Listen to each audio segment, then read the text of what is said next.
আসসালামু আলাইকুম রহমতুল্লাহি ওবরাকাতুহ। মুন্সিগঞ্জ, ঢাকার মুন্সিগঞ্জ এমন একটি জায়গা যেখানে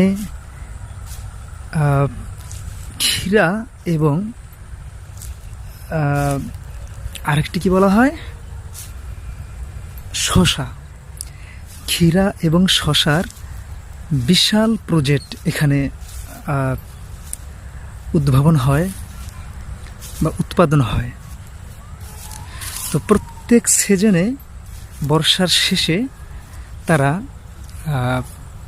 আমন কেটে, ছিটানো ধান কেটে, এই যে নিচে আপনারা নাড়া দেখতে পাচ্ছেন যে এইভাবে নাড়াটা এখানে থেকেই যাবে,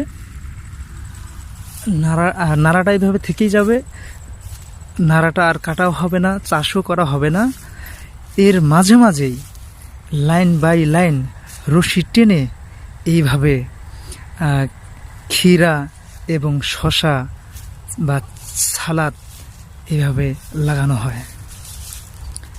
এইভাবে আপনারা দেখতে পাচ্ছেন এই প্রজেক্টটা সম্পূর্ণ ডাচ বাংলার কাছে দায়বদ্ধ।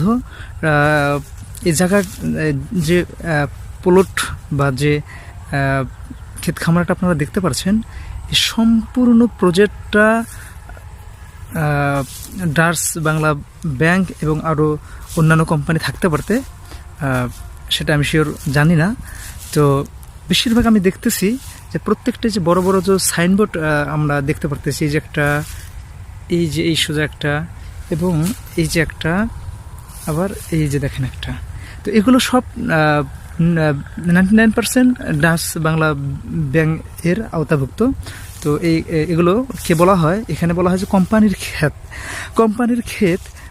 তারা যেহেতু তাদের প্রজেক্টে এখনও কাজ করতে পারতেছেন না, তারা এই যে পাশেই নদী, এই নদী থেকে তারা বালু ভরতেছেন, এক সাইড থেকে তারা ভরে আসতেছেন। এইভাবে তারা সম্পূর্ণ ক্ষেত বা তাদের সম্পূর্ণ প্রজেক্টটাকে তারা বালু দিয়ে পরিপূর্ণ করে এখানে তারা হয়তো তাদের যে সুদীর্ঘ যে পরিকল্পনা রয়েছে, যে তারা হয়তো কোনো কারখানা বা গার্মেন্টস বা